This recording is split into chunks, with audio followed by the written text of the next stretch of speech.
What is up, guys? Matt here, and in today's video we're going to be going over the Wild Hunter changes that occurred in the new Grand Athenaeum update and a partial skill build as to what I think should be and shouldn't be maxed and what not.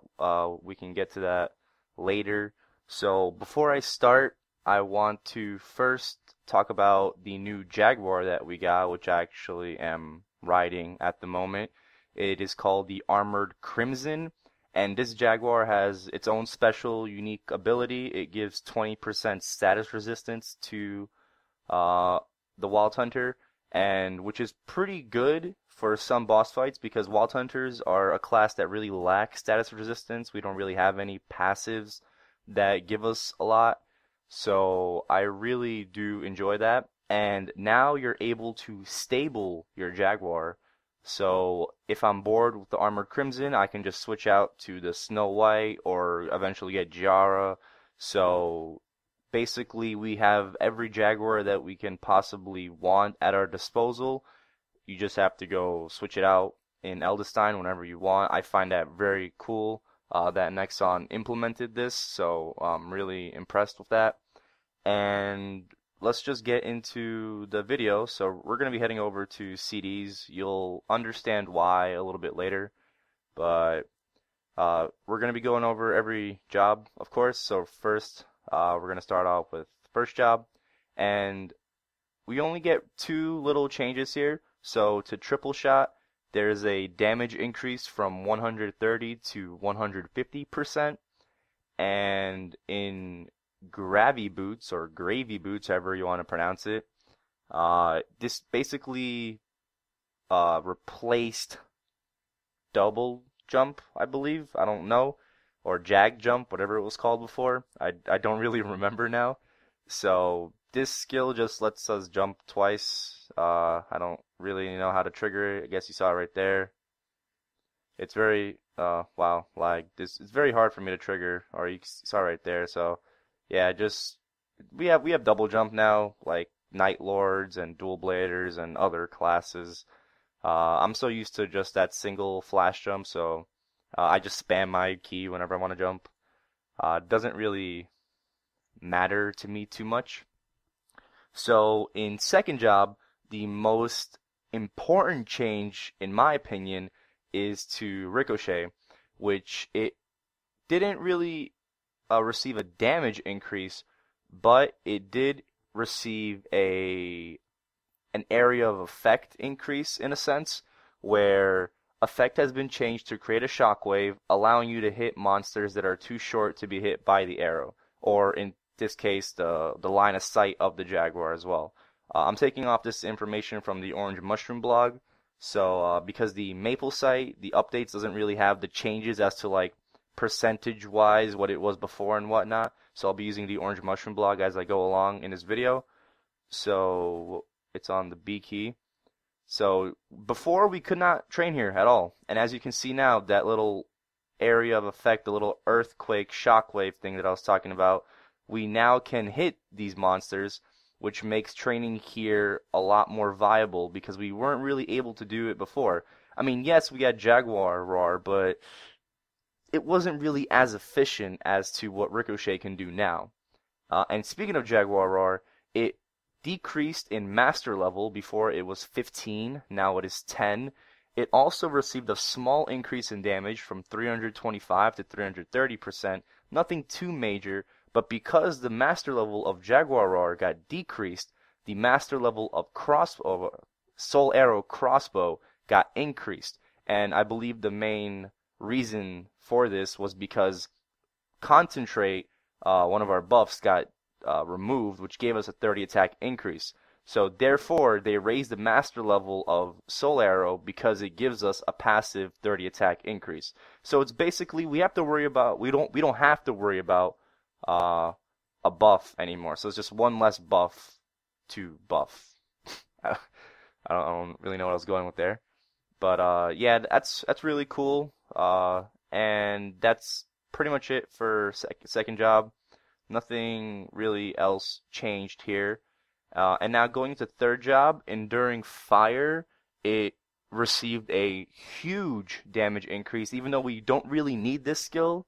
I guess Nexon wanted to make it more relevant if you're fighting bosses for some reason in third job, 1v1 targets. Damage was increased from 184 to 310%.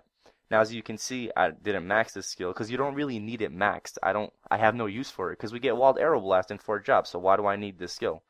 Um, and we have Ricochet in second job, so it's all about the mobbing skills while training. You're not going to be 1v1ing anything, pretty much, until fourth job, until you get to bossing. So I left it at 15, but it did receive that damage increase. And now we're gonna skip dash and slash because I'll get back to that later as to what changed. Nothing really major changed to it, but I'll explain it after I go over these two new skills that we got. The first being White Heat Rush. So max enemies hit is 8 and damage is 233%. This is my new favorite skill of all time now. As you can see, bam, just jump down, and it's just so amazing. I love it.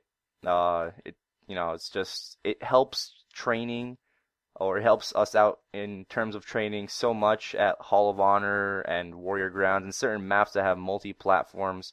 It's really amazing and very, very useful in my opinion. And the second skill is called Backstep. It was called, I believe, Drawback in the on Orange Mushroom's blog, but it's called Backstep. And basically, we have the power of Michael Jackson now, and we can moonwalk everything. So here I'm Wild Arrow Blasting, moonwalking, I can double jump, and then just continue moonwalking. It's a toggle on and off skill.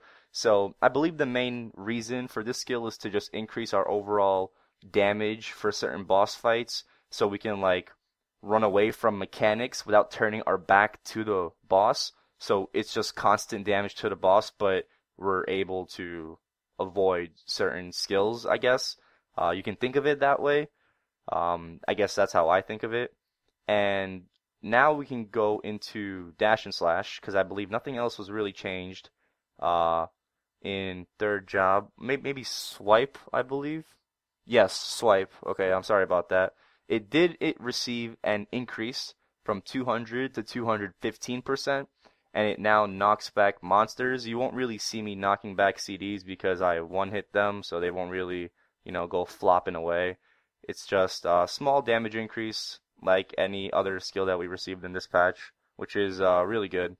So now we're going to exit Kerning Square, because in order for me to show you dash and slash, basically what changed to this skill was the ability to now rush without having monsters in front of you. Before, if you had no monsters in front of you, it would say we're unable to use skill or something like that. So it's just, really simple change. We can just now use it whenever we want to. Really nice, in my opinion. I kind of enjoy it. I don't know in any case that I'd kind of want to use this, I guess, because we have flash jump, so we're not really going to get across the map faster than flash jump if we would use dash and slash. But, simple increase. I like it. I enjoy it. Why not? And now we're going to go back to CDs and going into the final change, which is to Wild Arrow Blast, what I was using before. The only thing that got changed in fourth job, its damage now increased 15%. Yet again, I believe all of our skills got increased 15%. I don't know why 15%. I don't know why Nexon picked that number, but it increased from 270 to 285 per arrow. And I actually tried to record this recording a while ago, but I glitched my Maple because the whole Shift Alt down thing messed up my screen, and then my whole screen froze and I had to redo this. But in any case, so another thing that changed to the skill not in terms of damage is that we can now jump down when using Wild Arrow Blast, because apparently that's so relevant and we totally need that. So as you can see there, it's going to White Heat Rush back up and Wild Arrow Blast, and we can now just jump down while using the skill. It's amazing. The stuff that Nexon comes up with for this class, it's truly, truly wonderful. And I believe that is it for all the changes from first to fourth job. Hyper skills, nothing really changed, same thing. Uh, I have my skills into Feline Berserk, Reinforce, and Rapid Attack because one attack speed and percent attack damage or percent attack increase is very crucial, very beneficial as well. And I have all the rest of the points into Wild Arrow Blast because I do boss a lot and I don't, when I train, I kind of still one hit the mobs at Hall of Honor, so it doesn't really pertain to me too much. But as you're training, I would recommend putting into Extra Strike and Reinforced to Sonic Roar just for more damage and for number of attacks. So if you hit like 1 mil per line, you'll hit an extra 1 mil per line, which will help you out a lot if you're hitting a lot less damage. So now I want to talk about possible or my own skill build that I believe you can follow when you're training your Wild Hunter, when you're leveling up your Wild Hunter. So the first thing that I want to talk about in first job is nothing really changes. You're maxing out every skill. So everything's maxed. Nothing really to talk about here. I guess in order, I would put 1 into Triple Shot. I would max out Jaguar Rider. Put 1 into Gravy Boots or Gravy Boots. Max out Resistance Auto Crank because it gives us additional weapon attack. And then just max out Gravy Boots and then Triple Shot. So in second job, this is where it kind of gets tricky. But the rule of thumb, which I believe every class pretty much follows, is passives, actives, and then attack skills. So passives being crossbow mastery, you want to increase your minimum damage. Final attack, also very necessary, I believe. Physical training. The only thing that doesn't get maxed here is Jaguar Roar, because I believe Ricochet is our main source of damage in second job, which I believe should be maxed. And then Jaguar Roar is just there, because no one uses this skill, to be honest. I never use this skill. So that's the only thing I wouldn't max in second job. In third job, you saw this before when I was showing you the different changes. Enduring Fire, you don't really need this maxed. I don't see in any case where you would be 1v1ing a boss to gain EXP. Maybe if you're at Roids and you want to go to the map to the left of C3 and kill the security camera, Enduring Fire would be very helpful in that case because of the nice damage increase that we got. It would help you kill it a lot faster. But other than that, you don't really need this skill. So you max everything but that skill in any order that you want. The way I would do it is I would max Jaguar Boost because it gives knockback resistance and yeah, that's basically it, so you don't get moved around everywhere. I guess put 1 point into White Heat Rush. I don't know if the range changes when you max it. I don't know if it's stagnant or just in variables. So definitely max Feline Berserk as soon as possible. The extra HP, extra attack, very, very useful to deal a lot more damage. Backstep you can worry about maxing second to last. So before you put your remaining points into Enduring Fire, you can put into Backstep. You don't really need this skill when training, I believe. I guess it's only for bossing, in my opinion, or it can be useful in bossing. Flurry gives Dex and Dodge chance, so that's pretty nice. You can max that whenever you want. Swipe, I guess, is your main attack skill for this job. So you want to max that ASAP. I would max that after Jaguar Boost and Feline Berserk. So that'd be number 3. Or not Enduring Fire, Dash and Slash can be before Backstep.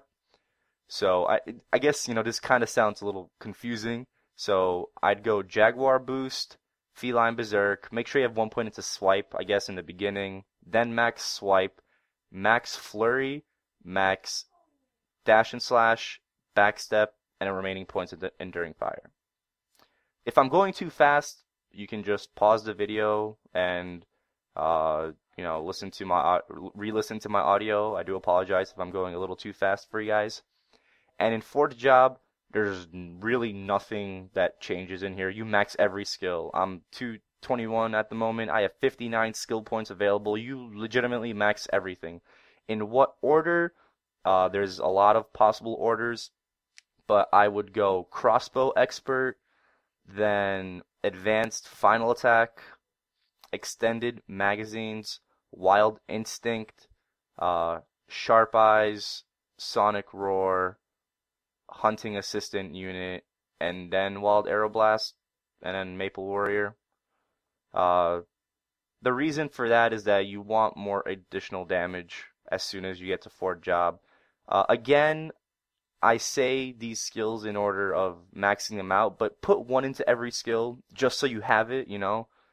It can be useful in certain cases. So you do want 1 point into Sonic Roar. You don't really need Sharp Eyes or 1 point into Sharp Eyes, you know, because it lasts for like, I don't know, like 15 seconds or something like that. I don't even know. Extended magazines, damage increase, very, very beneficial. Advanced final attack permanently increases your attack, and the final attack is very useful. Additional damage, once again, 70% chance. That's amazing. Wild instinct ignores enemy defense. Ignores enemy defense and dodge chance and resistance to all element effects and that are permanently increased by 10%.